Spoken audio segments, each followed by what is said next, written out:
class already we have discussed how to find out the roots of the quadratic equation with the help of a method. Method name was completing the square method, right? उसकी help से एक formula भी निकाला था, quadratic formula, और आज हम quadratic फार्मूले की हेल्प से देखते हैं कि हम कैसे रूट्स को फाइंड आउट कर सकते हैं क्वाड्रेटिक इक्वेशन की हेल्प से। ये बहुत इंपॉर्टेंट है और बहुत आसान है। क्वेश्चन है find the roots of the following equation. पहले तो ये देखिए क्वाड्रेटिक इक्वेशन दिख रही है। क्वाड्रेटिक इक्वेशन कैसी होती है? क्वाड्रेटिक इक्वेशन होती है ax² + bx + c = 0 और a should not be equal to 0, a 0 नहीं होना चाहिए। ये क्वाड्रेटिक इक्वेशन की जनरल फॉर्म है। दो पार्ट मुझे दिए हुए हैं, दोनों पार्ट में से एक भी पार्ट में मुझे क्वाड्रेटिक इक्वेशन की जनरल फॉर्म देखने को नहीं मिल रही। तो फिर रूट्स कैसे फाइंड करें, सॉल्व करने की कोशिश करते हैं, देखते हैं क्या क्वाड्रेटिक इक्वेशन बन जाती है या नहीं बनती है। तो बेसिकली मैं क्या कर रहा हूँ, अपॉन 1 लगाया और एलसीएम लूँगा। उससे पहले एक ज़रूरी कॉन्सेप्ट जो यहाँ पे आता है वो क्या आता है, क्वेश्चन सिर्फ इतना है लेकिन उसने साइड में कोमा लगा के ये लिख दिया। जैसे कि जनरल फॉर्म सिर्फ इतनी है लेकिन साइड में कोमा लगा के ये लिख दिया, तो इसकी कुछ इम्पोर्टेंस है। मैंने आपको बताया था a should not be equal to 0 because if a is 0 x² coefficient will become 0 and this term will vanish। ये टर्म हट जाएगी x² वाली टर्म। अगर x² वाली टर्म हट गई तो ये लीनियर इक्वेशन बन जाएगी, तब इसको क्वाड्रेटिक इक्वेशन नहीं बोलेंगे। अगर क्वाड्रेटिक इक्वेशन है तो a should not equal to 0, a 0 के इक्वल नहीं होना चाहिए। इसकी इम्पोर्टेंस थी, मैंने बताया था, राइट। अब यहाँ पे x नॉट इक्वल्स टू 0 दे रखा है, इसका क्या मतलब है? देखो यहाँ पर 1/x मिला। क्या मिला? 1/x। ये बहुत इंपॉर्टेंट कॉन्सेप्ट है, ये ज़रूरी होता है। अक्सर हम क्या करते हैं, इन चीज़ों को इग्नोर कर देते हैं कि हाँ इसका हमें कोई यूज़ नहीं है। लेकिन जो आपके एग्ज़ाम होते हैं IIT के और JEE मेंस के, जिसके लिए आप प्रिपेयर करते हैं, अच्छे कॉलेजेस के लिए आप तैयारी करते हैं, उन सब में इन चीज़ों की बहुत इंपॉर्टेंस होती है। तो ये आपको पता होना चाहिए कि आपका 1/x यहाँ पर देखने को मिल रहा है, यानी कि x डिनोमिनेटर में है और डिनोमिनेटर में कभी भी 0 नहीं होता। कि अगर 1/0 हो जाए तो ये अनडिफाइंड हो जाए। उस केस में इसको क्या बोल देंगे? अनडिफाइंड। ठीक है। कुछ लोग कहते हैं 1/0 यानी कि किसी के फॉर्म में 0 आ जाए तो वो इन्फिनिटी होता है। इन्फिनिटी नहीं होता, उसको बोलते हैं अनडिफाइंड। क्या कहलाएगा? अनडिफाइंड कहलाएगा। मतलब किसी के भी फॉर्म में 0 आप उसको डिफाइन नहीं कर सकते, तो अनडिफाइंड हो जाएगा। इसीलिए इसने कंडीशन यहाँ पर दे दी है कि x 0 के इक्वल नहीं है, क्योंकि अगर x 0 हो जाए तो ये क्या हो जाएगा? अनडिफाइंड हो जाएगा। देखो सेम कॉन्सेप्ट यहाँ पे भी लग रहा है। क्वेश्चन सिर्फ इतना है, राइट। साइड में कोमा लगा के उसने दे दिया कि ना तो x 4 के इक्वल होगा ना ही 7 के इक्वल होगा। क्यों? क्योंकि अगर 4 के इक्वल हो गया तो आपका -4 है। अगर ये -4 के इक्वल हो गया तो 1/-4 + 4 क्या बचेगा? 1/0। फिर से ये क्या हो जाएगा? अनडिफाइंड हो जाएगा, है ना। और अगर 7 के इक्वल हो गया तो ये टर्म 1/x - 7 वाली टर्म 1/7 - 7 1/0, फिर से ये क्या हो जाएगा? अनडिफाइंड हो जाएगा। इसलिए उसने साइड में मेंशन कर दिया पहले ही, और आपको भी मेंशन करना पड़ेगा। अगर आपकी कोई इक्वेशन बनती है जिसमें x/में आ रहा है या x के साथ कुछ और आ रहा है, तो आपको वो सारे नंबर हटाने पड़ेंगे, एक्सक्लूड करने पड़ेंगे, जिनसे वो वाली टर्म 0 बन जाए, मतलब डिनोमिनेटर में 0 आ जाए। क्योंकि अगर डिनोमिनेटर में 0 आ जाता है तो वो अनडिफाइंड हो जाता है। यहाँ पे 1/x था तो x 0 नहीं होना चाहिए, बस यहाँ पर 1/x + 4 है तो x -4 नहीं होना चाहिए, क्योंकि -4 + 4 इसको 0 बना देगा।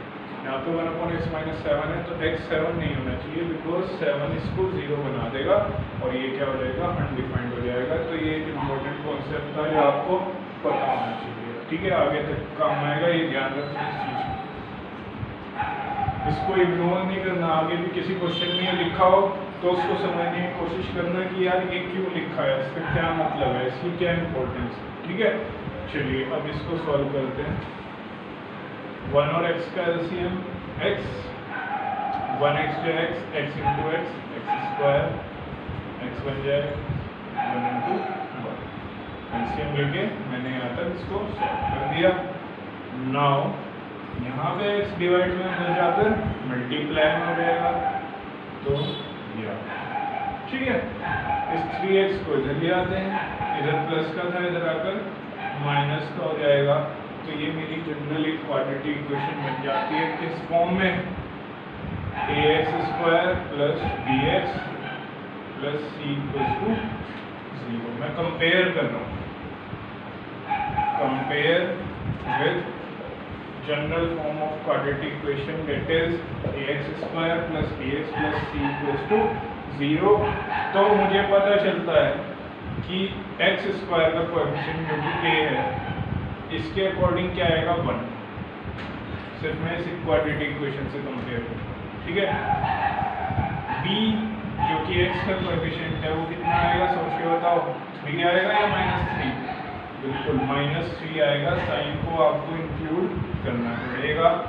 और c जो कि एक कांस्टेंट टर्म है, वो कांस्टेंट टर्म कितनी आएगी, -1 आ जाएगी। ठीक है, तो आपके पास a, b और c आ गए। व्हाट इज a, b और c है क्या, x स्क्वायर का कोएफिशिएंट इज a, x का coefficient is b and the constant term is denoted by c, right. So अब मैं इसको सॉल्व करने वाला हूँ बाय यूजिंग क्वाड्रेटिक फॉर्मूला। क्या था क्वाड्रेटिक फॉर्मूला, जरा सोच के बताओ जल्दी से, टाइम दे रहा हूँ मैं आपको, सोचो जल्दी से, दिमाग लगाओ। आ गया, चलो मैच करो, देखो यही था क्या, ठीक है। याद कर लो इस फॉर्मूले को, अब भी गलत बोल रहे हो तो गलत ही याद होगा, फॉर्मूला याद होना चाहिए आपको। यहाँ पर b क्या है, b is the coefficient of x whose value is -3, put कर देते हैं, ये minus as it is, b की वैल्यू क्या पुट कर रहा हूँ -3, तो मैं यूज़ कर रहा हूँ यहाँ पर ब्रैकेट। अगर आप ब्रैकेट नहीं यूज़ करते हो तो क्वेश्चन के गलत होने के चांसेस कई टाइम बढ़ जाते हैं, ऐसा आपको नहीं करना। ये plus minus as it is, under root as it is, b square मतलब -3 का square, -4ac, 4 into a is the coefficient of x square which is 1, and c is the constant term whose value is -1। ठीक है, जहाँ भी minus वाली term आती है मैं एकदम से ब्रैकेट लगा देता हूँ, इससे क्या होता है गलती होने के चांसेस कम हो जाते हैं। ठीक है, नाउ अपॉन में क्या है, डिनोमिनेटर में क्या है, 2a, 2 into a is the coefficient of x square whose value is 1।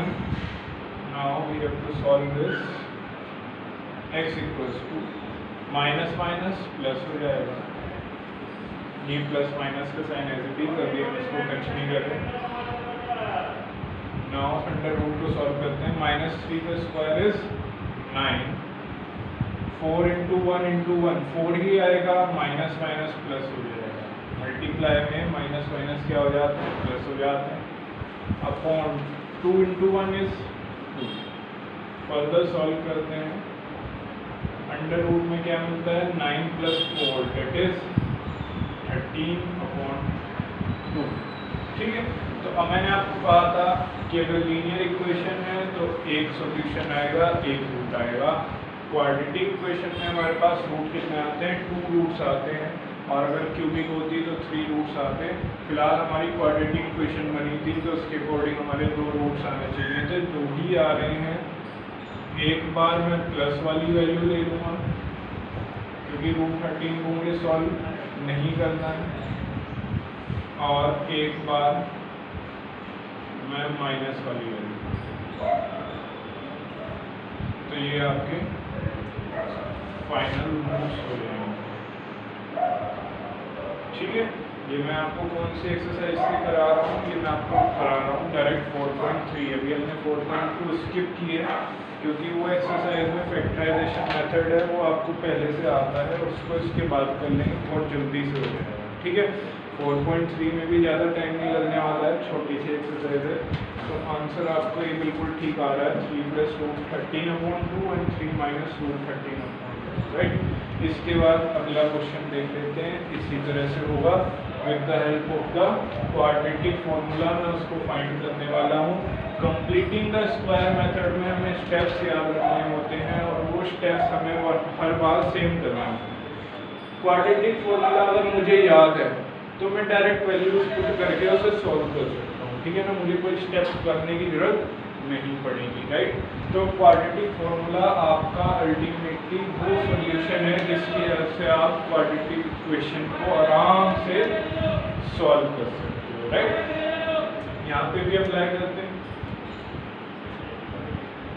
यहाँ पर क्या होगा, एलसीएम लिया जाएगा, तो x + 4 और x - 7 का एलसीएम आएगा x + 4 × x - 7।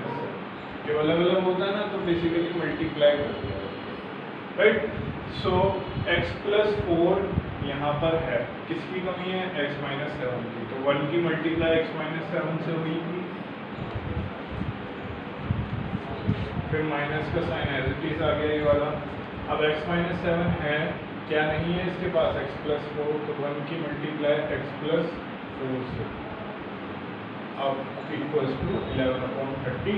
अब इसका यूज खत्म हो गया है, ये वो पहले ही मेंशन कर चुका है कि x should not be equal to -4 और 7। नाउ इसको सॉल्व करते हैं, ये माइनस अंदर के साइन को चेंज कर देगा, x + 4 x - 7 = 11/30, x - x cancel out हो जाएगा, -7 - 4 -11, और ये हो जाएगा आपका 11/30। यहाँ पे 11 से 11 कट गया, 0 = 0, बस ये क्वेश्चन खत्म हो गया। ऐसा ही करते हैं बच्चे, जल्दबाजी में आपको ऐसा नहीं करना है, स्टेप बाय स्टेप फूक के रखना है आपको। बेसिकली यहाँ पे 1 आएगा, क्या आएगा, 1, तो -1/this क्रॉस मल्टीप्लाई हो जाएगी, ये आ जाएगा आपका x + 4 × x - 7 = -30। इसकी मल्टीप्लाई 1 से होगी तो यही आएगा, 30 की मल्टीप्लाई माइनस से होगी तो -1 से होगी तो -30 आ जाएगा। ठीक है ना, अब इसको और सॉल्व कर लेते हैं। क्यों कर रहा हूँ मैं सॉल्व, क्योंकि अब तक मेरे पास कोई पर्टिकुलर एक इक्वेशन बन के नहीं आई है जिसको मुझे सॉल्व करना आता हो। ठीक है, तो वो बनाने की कोशिश करते हैं। क्वाड्रेटिक इक्वेशन बना रहे हैं, x की मल्टीप्लाई इससे भी होगी, x की मल्टीप्लाई इससे भी होगी, 4 की मल्टीप्लाई इससे भी होगी, 4 की मल्टीप्लाई इससे भी होगी। डिस्ट्रीब्यूटिव प्रॉपर्टी हमने छोटी क्लास में पढ़ी हुई है। तो x × x is x², x × 7 - x 7x, 4 × x 4x, 4 7 जा 20, राइट। सो नाउ इसको और सॉल्व करते हैं। -7x + 4x इज -3x, -28 + 30 कैसे हुआ, मैंने इसको ट्रांसपोज कर दिया, राइट साइड में था, लेफ्ट हैंड साइड में ट्रांसपोज कर दिया। ठीक है, now your final quadratic equation will become this, x² - 3x + 2 = clear है ये चीज। अब मैं इसको डायरेक्टली किसके हेल्प से सॉल्व करूँगा, क्वाड्रेटिक फॉर्मूले की हेल्प से सॉल्व करूँगा। On comparing with ax² + bx + c = 0। Sir ये बार बार लिखना जरूरी है, बिल्कुल लिखना ज़रूरी है, इसके मार्क्स कटते हैं। ठीक है, तो आपको a की वैल्यू पता चल जाएगी, दैट इज 1, b की वैल्यू इज -3 एंड c की value is two apply quadratic formula, जो कि क्या कहता है कि x की वैल्यू minus b plus minus under root T square minus 4ac upon 2a। Formula तो इतने अच्छे से याद कर लो, क्वेश्चन जब भी आए फॉर्मूला तो जरूर पुट करके आओ, क्योंकि फॉर्मूले के तो मार्क्स मिल ही जाएंगे अगर क्वेश्चन गलत हो भी गया तो माइनस और ये -3 ब्रैकेट में गया अंडर रूट बी स्क्वायर यानी कि -3 स्क्वायर माइनस 4ac 4 × 1 × c यानी कि 2 upon 2 × a that is 1। Solve करते हैं इसको, माइनस माइनस प्लस हो जाएगा, ये प्लस माइनस है इट इज -3 का स्क्वायर 9 4 1 जा 4 2 जा 8 अपॉन 2। सो इसको सॉल्व करते हैं, अंडर रूट 1 आ जाएगा, 9 - 8 1 होता है और 1 का अंडर रूट क्या होता है 1 ही होता है। तो आपके पास x आएगा 3 ± -1 अपॉन। यहाँ से आपके पास x की दो वैल्यूज निकल के आएंगी, यानी कि दो रूट्स निकल के आएंगे। एक में आप प्लस वाली वैल्यू लेंगे, एक में आप माइनस वाली वैल्यू लेंगे। ठीक है, तो x = 3 + 1 अपॉन 2, एक बार प्लस वाला ले लिया, एक बार माइनस वाला ले लिया। तो now x = 4 upon 2 which is equal to 2 और यहाँ पर 2 upon 2 which is equal to 1।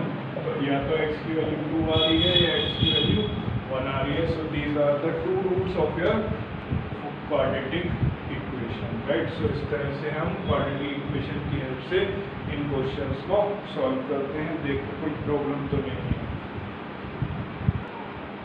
देखो दो वर्ड प्रॉब्लम्स देख लेते हैं।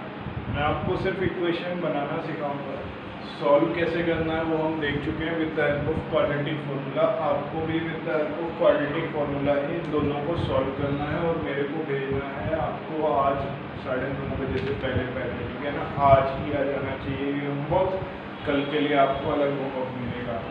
एक्सरसाइज 4.3 के दो क्वेश्चन देख रहे हैं हम, वर्ड प्रॉब्लम्स हैं ये।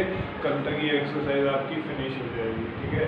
चैप्टर की दो एक्सरसाइज आपकी फिनिश हो गई और मतलब ये समझो कि 70% चैप्टर फिनिश हो गया, क्योंकि बाकी की दो एक्सरसाइजेस बहुत छोटी हैं, ठीक है ना। तो देखते हैं, आपको बताता हूँ क्या कह रहा है वो। The sum of the reciprocal, reciprocal आपको पता है क्या होता है, of Rahman's ages in years. Rahman की एज किसमें है, ईयर्स में बात हो रही है। 3 years ago, 3 साल पहले जो रहमान की एज थी, एंड 5 years from now, आज से 5 साल बाद जो रहमान की एज होगी, उनके रेसिप्रोकल का सम, उनके रेसिप्रोकल का sum is 1/3। Basically he is saying that before 3 years Rahman की एज, अगर रहमान की प्रेजेंट एज x है, x years है, उसने बोला ना years में चाहिए उसको एज, ठीक है। तो let Rahman's present age is x। So before 3 years कितनी होगी रहमान की एज, रहमान से आज x है तो 3 साल पहले कितनी रही होगी, x - 3 years, right. And 5 years from now, आज से 5 साल बाद कितनी रही होगी, आफ्टर 5 years, आफ्टर 5 years या 5 years hence या 5 years फ्रॉम नाउ, कुछ भी लिख सकते हैं। रहमान्स as will be x + 5 because today's his age is x, so after 5 years his age will be x + 5, right। Now according to question में क्या कह रहा था वो, get the reciprocal of Rahman's age 3 years ago, 3 साल पहले जो उसकी एज थी उसका रेसिप्रोकल ये होता है ना, उल्टा कर दिया उसका, तो इसके अपॉन में 1 था तो 1 ऊपर आ गया और ये नीचे चला गया। रेसिप्रोकल आपको सबको पता है, ठीक है ना। And the reciprocal of 5 years from now, Rahman की एज जो 5 साल बाद है उसका रेसिप्रोकल का सम इज 1/3।